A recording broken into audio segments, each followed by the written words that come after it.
Assalamualaikum. Hari ini saya ingin berkongsi dengan anda simptom-simptom yang mana anda boleh rasa jika anda terkena COVID-19 iaitu coronavirus.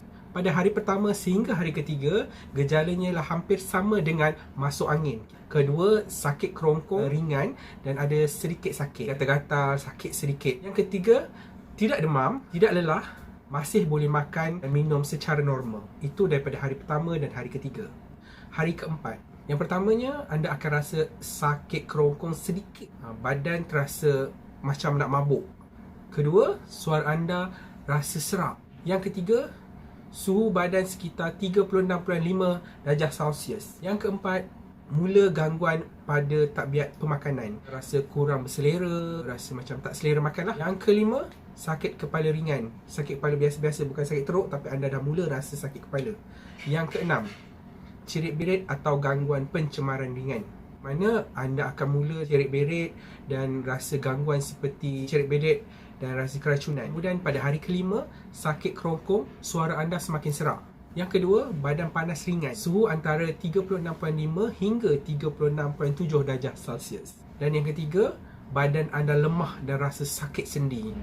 Dan tanda-tanda hari ke-6, mula demam ringan sekitar 37 darjah Celsius atau batuk kering. Yang ketiga, sakit kerongkong ketika makan, cakap atau menelan. Kerongkong dah mula rasa sakit. Yang keempat, kelelahan iaitu mual-mual. Anda akan rasa mual-mual. Yang kelima, sesekali anda akan rasa sukar untuk bernafas. Yang keenam, jari jemari anda akan rasa sakit. Yang ketujuh, cirit-berit dan boleh muntah.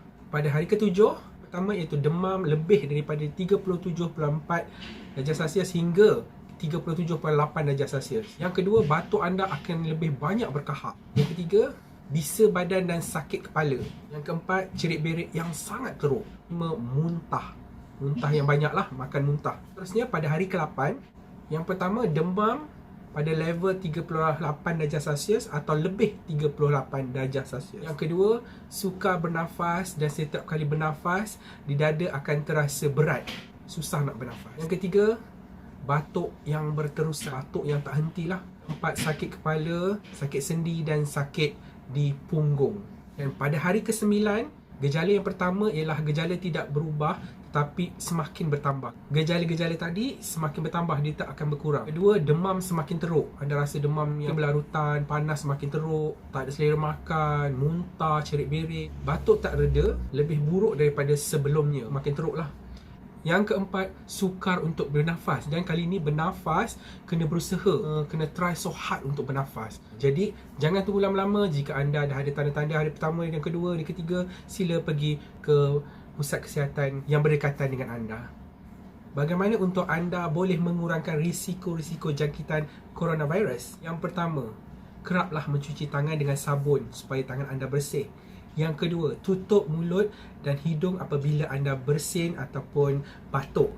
Yang ketiga, memasak daging dan telur biar betul-betul masak sepenuhnya. Keempat, elakkan diri untuk bertemu dengan orang yang ada simptom-simptom seperti selsema. Yang kelima, elakkan daripada bertemu dengan haiwan-haiwan atau pergi ke ladang. Jadi, sama-samalah kita untuk mengawalnya. Jagalah kesihatan anda kerana kesihatan adalah sesuatu yang paling penting untuk diri anda.